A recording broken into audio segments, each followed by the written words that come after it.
Yeah. You know I gotta throw my little bullshit in, man.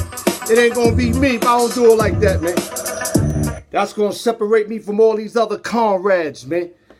I does me the way I do it, man.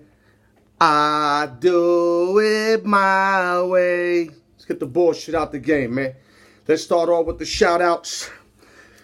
East Coast, West Coast, Midwest, Alphabet City, Las Vegas, Los Angeles. I'm hitting everybody up, man.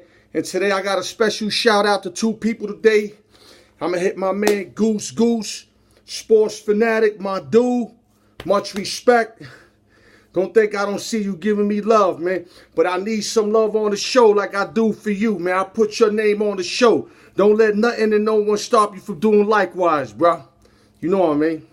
And also a shout out to my man, man. He's been, sharing my joint. Showing love, and I always know he got the broski love. My man, Da Uzi, 950 representative, 25-8. Let me repeat that, 25-8, Uzi in the building. Now let's go to the sports, because there's so much to do in so little time. Let's go right to the home run derby. Like I told y'all, Pete Alonzo, check the last video. I got receipts. Whenever I say something, I can prove it. Unlike a lot of these birds in Vegas. There's a lot of birds out here that won this, won that. They won't show you they're losing tickets. Man, I ain't with all that, man. It is what it is. I lose, I call it. I said Kawhi would go to Toronto. The first thing I said was, and I was wrong.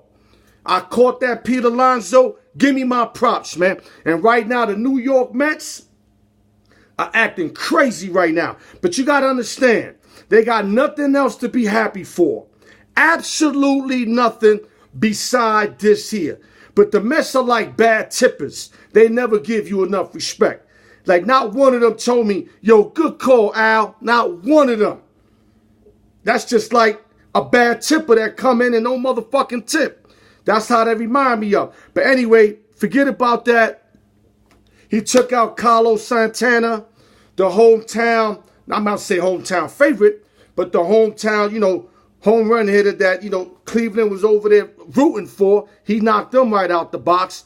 Then he knocked out Ronald Acuna Jr. So it wasn't an easy road. But if, I don't want y'all to hate. I understand, like Humpty, Felixino, a lot of y'all saying that, the contest was huge with that Jock Peterson and Vlad Guerrero Jr. moment. Yes, it was. That kind of stole the show. But that got nothing to do with Pete Alonzo winning, dog. Because I remember many years back when Mark McGwire hit about, what was it, like 20-something in the second round or first round. And he had total home runs more than everybody, but didn't win the Derby. The Derby's all about rounds. You beat who you face, you got to beat them next round. Who you beat them next round. What killed Vlad Jr. was that Jock Peterson took him to the length. That's what killed him. Because that empty his tank out, one. And two, Pete Alonzo was ready, just preserving his strength for the last round. Unlike Vladimir that looked tired as fuck, especially the last round of that Peterson. Even though he was still hitting him out, he was swinging like boomerangs, like his body was all awkward. But great home run derby, the best one I've seen in years. And not to mention, I gave out Alonzo. Next subject. We going to Russell Westbrook of the NBA. 11 seasons, 821 games. Played in UCLA College. He averaged last year 22.9, 11.1, 10.7 assists, which he averaged a triple-double, I think, for the second straight year, if I'm correct. And his career average is 23.7 and 8.4. He's an 8-time All-Star, 2-time scoring champ, and he won MVP of the 2016-2017 season. And he also had the Dream Team at one time when he had Durant, Thabo Sefolosha, Serge Ibaka, himself, and James Harden. When they lost the chip to the Miami Heat, when they was favored -180, they won game one, and I think they lost the last 4 games. So the moral of the story, why I'm bringing up Russell Westbrook, is because I got a lot of people telling me if the Knicks should go after him. And I'm going to give you the Alyork sports perspective. I think very much so. I think we should go after him. It ain't going to hurt us that we get an additional star. Now, is he going to get us to the chip? No. but he will fill up the seats. He will make the Garden poppin'. He'll get RJ to another level. And like I said, you don't need to get Julius Randle to another level. He's already on another level. Julius Randle's like a pogo stick. But the only thing is, what are we going to give up for him? Because it's bad enough we got to eat up that bad contract that got 4 years left, which I'm going to tap on in a little while. But what are we going to give up to? Because I don't want to give up 2 already players and 2 picks, 2 number ones. The most I'll give for him with that stubborn contract, I'll give up Dennis Smith Jr. and maybe throw in Knox. So you got 2 players right now that can play with OKC and 1 number 1 pick, not 2. Because the Knicks, by them not picking up a marquee star, you know what I mean? Even though if they get Westbrook, Westbrook is going to get them out the cellar. And as long as we get out the cellar, that pick won't be as juicy. But if let's say Russell break his leg and then we go to the cellar, then we're going to have a juicy pick that we're going to have to surrender. So we're hoping that doesn't happen. But like I said, I'm willing to give Dennis Smith Jr., Knox, and a number 1. And a lot of y'all might be like, that's not enough. Let me tell you something. Let me read this contract. The remaining 4 years. This year, he's owed 38.5 M's. Next year, 41.4. In year 4 of the contract, it's a 5-year contract. He played 1 year with OKC. Year 4 of the contract, he's owed 44.2 M's. And in year 5, he's owed 47 M's. That right there, to me, doesn't make it worth bringing him on, even just to make the playoffs. 40, he's averaging about 40 M's a year. Oh, man, it'll have to be something where OKC will have to eat 25% of the contract.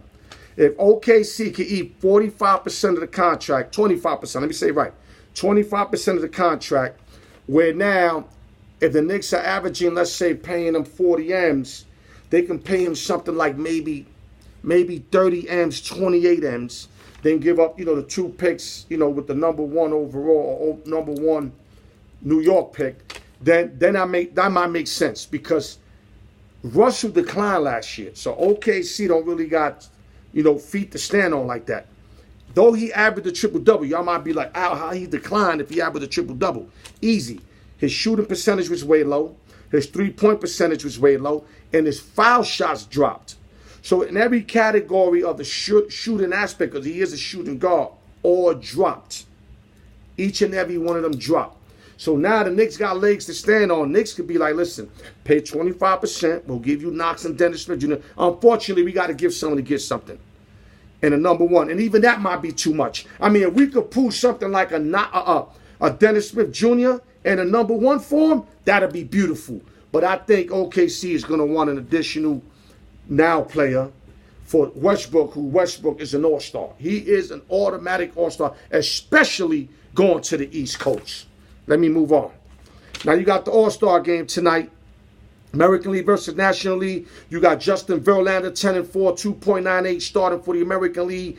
And Hyunjin Ryu, 10-2 with a 1.73 starting for the National League. So you got Verlander for American League, Rio for the National League. The line is minus 115. No, I'm lying. Minus 120 for the American League. If I had a gun in my head, which I don't, I'll take the National League at plus 110. So every 100, you win $110 plus your 100 back. But I'll even go smaller. I'll put like 50 to win $55. I just think the National League's more stacked. The American League won something like 3 or 4 in a row. And usually, whoever wins usually wins at least 3 or more in a row before the next team wins. That's just the way the All-Star game's been. I just think the National League is stronger, especially if they could be up in the first 5 innings, then I think it's ball game. But the problem is, can they be up the first 5 innings, then throw in them relievers? They got the better hitters on paper. I've seen all the hitters. They got the better hitters. And I just think National League at plus 110 is a good deal. That'll be my pick right there. Let me move on. We got about 2 more minutes left, or 3 minutes. This is Alyork Sports. This is the YouTube version. The quickest 15 minutes in the game. All right? Now, today's the day that LeBron James gave that interview. I forgot. I don't know if it was ABC, CBS, NBC. I think it was ABC. where he announced his leaving of the Cleveland Cavaliers to say he's taking his talents to South Beach. And I'm one of the guys that knocked him for that, and I still knock him for that because, you know, I understand owners, when they release you, a lot of times they don't let you know, they're not loyal, and I understand it's part of the game when they trade you, I understand all that. But Dan Gilbert had a special relationship with LeBron, obviously, because LeBron was one of the best players. LeBron actually could have, you know, was trying to get a percentage of the franchise that time. I don't know if he could have, or I don't know what happened with that. But the bottom line, him and Gilbert used to talk. So where I felt it was wrong at, that's why Gilbert wrote that nasty letter that he'll never win again, because he was fucked up. And I know a lot of y'all like, man, fuck that. He's an owner. He's a billionaire. I don't feel sorry for him. It's not about feeling sorry for him. It's about respect. See, I'm on some respect shit. I felt since Gilbert opened up the books to him, gave him what he wanted, was willing to give him a percentage of the club, the least LeBron could have done was notify Gilbert that he was out. You know, this is out of a box. Right now, this conversation is out of the box. I should have said that before I started. So all of y'all are like, yo, Al, why are you bringing that up? It's out of the box. So back to what I'm saying. LeBron overcame it, won some chips with Miami. Gilbert said he'll never win a chip. He said they'll win a chip before he'll win one. Bullshit. LeBron won 2 out of 4, which he should have won 3 out of 4 in South Beach. Then came back to Cleveland, and they won because LeBron. So, Gilbert, you were totally wrong on your predictions, but you was right on the argument. LeBron played himself. I don't like how LeBron went out. But, you know, he learned from it. He came back. He got you a chip, and hopefully all that shit was salvaged. But the moral of the story, today's the day that LeBron made that, had that interview live. And I hope he doesn't make another mistake like that. And with that, guys, thank you for tuning in. The Alyork Sports Show. Prepare to hear more from me. Like I said, I'm going to go in more. Tomorrow, we're supposed to go live. I'm supposed to have my boy Noah Parker come in. And me and Noah Parker is going to go live on Facebook. So like I told y'all, whoever's on YouTube, go to Alyork on Facebook. I do the live thing on Facebook where we all intervene and I get transparent and I unload my skill set. So a lot of y'all who doubt me behind the scene, come on, test me. Ask me questions. And you see how I gun them shits down. That's what I do. I'm not trying to front. I ain't trying to act like something I'm not. I've been doing this for like almost 2 months on Facebook. And the guys know that I'm an animal, man. Y'all don't believe me? Come on, join me, Facebook, Alyork. I accept you. And ask your questions and let's do it, man. And that's what it's about. And thank you guys for being supportive, for tuning in to Alyork Sports. The only thing I can tell y'all, I can only be as real as I can be, man. I would never try to lie to y'all, fool y'all, mislead y'all. And y'all know a lot of cats like that. I'm not from that. If you like real shit, then I'm the nigga to fuck with. If you like that phony, baloney, lying, you know, misleading you, then I'm not your guy. I'm telling you right now. And with that, keep your heads up. Thank you, YouTube. Thank you, Facebook. Thank you, everybody, for believing in me. And I'll get back to y'all. Alyork Sports.